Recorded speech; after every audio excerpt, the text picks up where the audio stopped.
போட்டுட்டு வரக்கூடாது. இப்போ நம்ம பாண்டிச்சேரி உள்ளே வந்துட்டோம். ஹோட்டலுக்கு போகிறோம். ரூம் எடுத்து எங்கே தங்கியிருந்தோமோ அந்த ஹோட்டலுக்கு போகிறோம். அந்த ஹோட்டல் பேர் லா கிராண்ட் மலர். அந்த ஹோட்டல் அப்படியே நீங்கள் வாங்க, உங்களுக்கு நான் அதை பார்க்க சுற்றி காமிக்கிறேன்.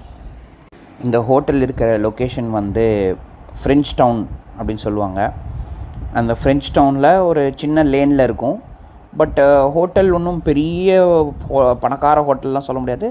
பட் நம்ம பட்ஜெட்டுக்கு தகுந்த மாதிரி நல்லாயிருக்கும் ஹோட்டலு. அப்படியே பார்த்துட்டே வாங்க. இங்கே ரைட் சைடில் ஒரு கடை தெரியுது பாருங்கள், ஜூக்கான்னு. அந்த கடையில் கேக்கெல்லாம் ரொம்ப நல்லாயிருக்கும், பேஸ்ட்ரி ரொம்ப நல்லாயிருக்கும், ஃப்ரெஞ்ச் பேஸ்ட்ரி ரொம்ப நல்லாயிருக்கும். இங்கே பாருங்கள், அப்போ நம்ம வண்டி இப்போ திரும்பினோடனே இங்கே ரைட் சைட்லேயே ஹோட்டல் இருக்கும். இந்த Cloud 96ங்கிறது அவங்களோட பாரோட பேர். லா கிராண்ட் மலர் நான் சொன்ன மாதிரி. அப்படியே வாங்க, நம்ம வண்டியை